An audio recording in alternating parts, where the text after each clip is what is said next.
Thank you, Dumi and Martina. That was really heart-wrenching. I just wanted to say thank you in particular for dealing with a very difficult issue, which is Black people's proximity to poverty. We don't talk about it enough because people don't seem to understand that, in particular as a Black middle class, we are always a paycheck away from poverty.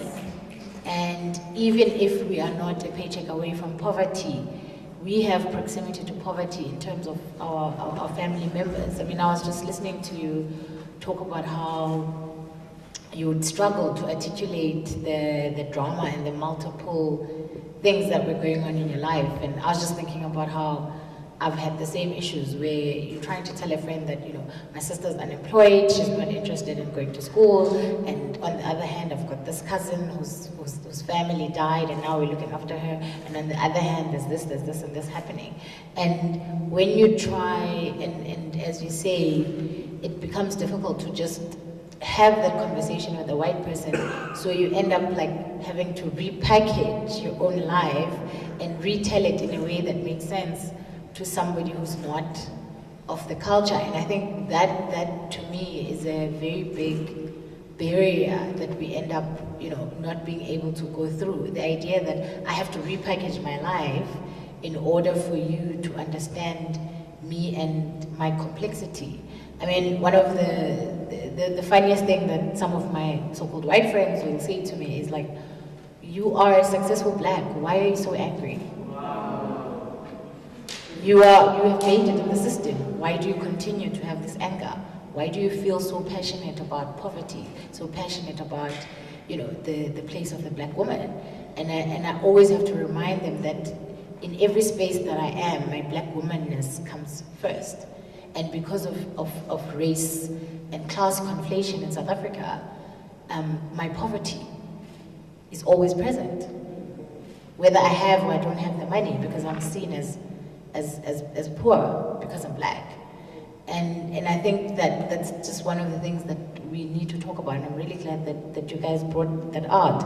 And the other thing I just wanted to talk about as well is one of the reflections that you had about how people were sort of oohing and ahhing at Pick and Pay about this relationship that you have, and that complexity of dealing with how your white friend then now becomes this godly human being in the eyes of society and in the eyes and in the eyes of your friends, and then you kind of sort of start thinking, oh gosh, can I now call this person out for being an idiot or for being whatever, because this is how my society, my community, and even my own family now see this person. And again, because of such things, you then end up not being able to reach that equality, because that's what we aiming for. You're aiming for an equal relationship, but you have all of these things. And then the last point I just wanted to make is, I really disagree with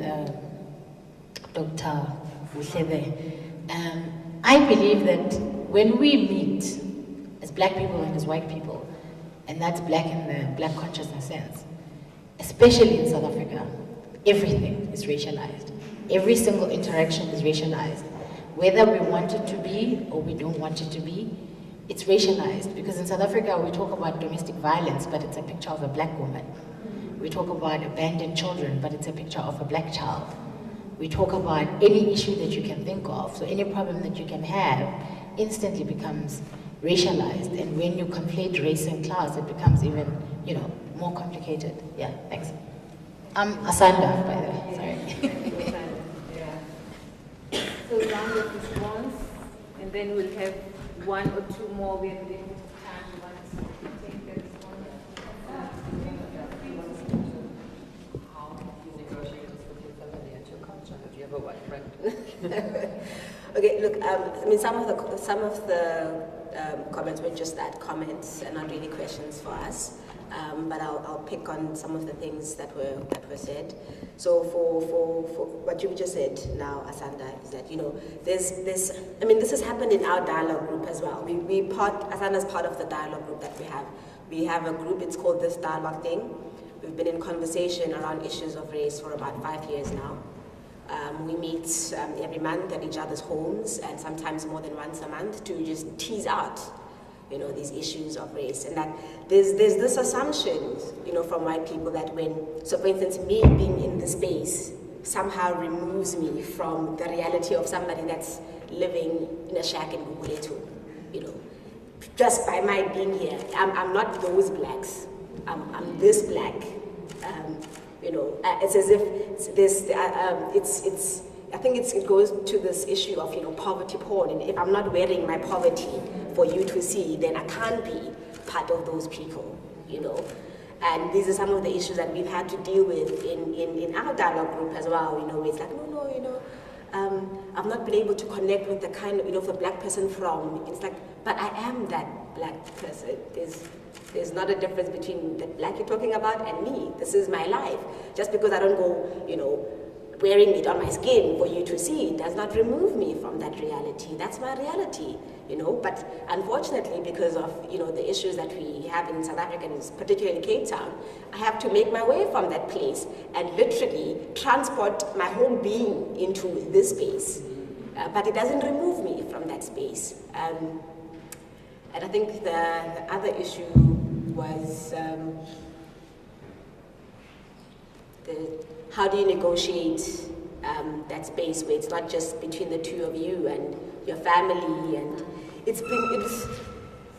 my family still doesn't quite understand what's happening here, right?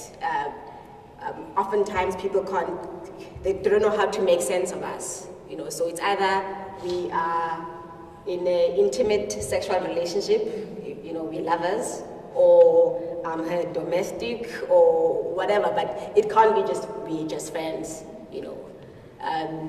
And I've had Martina and Alan a few times at my home in Guguletu for lunch with my family, and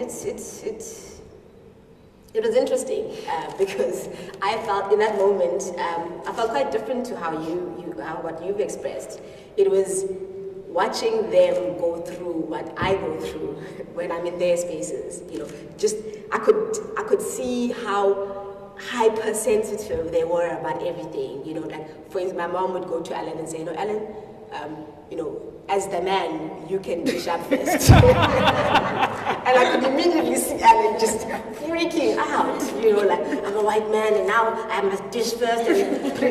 So it was a different dynamic for me, and quite interesting to see. Yeah. Do you want to add something?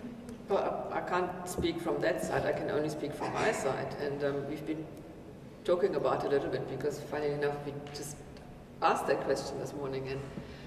And what often comes up with white people is how uncomfortable they feel, right? Now we have to be in that space, and now I'm the only one, and oh my God, it was so hard, or whatever it is. And I must say, I do experience this. But I experience this as something that is really, really wonderful. So I'm proud when I'm invited. I'm super conscious of how uncomfortable I feel, but for me it is such a privilege of learning also. Like, this is how I feel, like, how must it be for somebody to be in this situation every day? And when I'm in this situation, I'm welcomed, I'm invited. I mean, there is not one single person in Tumi's family that makes me feel like, even that's odd that you're here. No, I'm welcome. So those things, and I must say it again, we must give up our entitlement to comfortable spaces and really learn to embrace this, because it is a great experience. It's not meant to be comfortable. It's not meant to be like sailing through without mistakes, So that's the only thing I can say from my side. I would like to bring this to conversations about what's actually happening on the ground. If these conversations don't lead us to those questions, then it doesn't unravel any of the complexity. Now, there are two hands, and I'm hoping that you are going, there's a hand, is it, if you don't mind, is it leading, is it connecting to this, or is another part?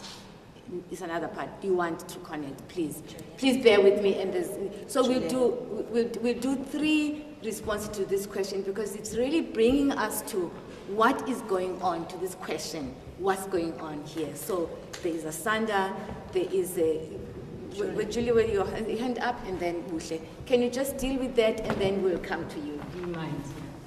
Okay, I lecture at CPUT, and I'm part of the decolonization project at CPUT.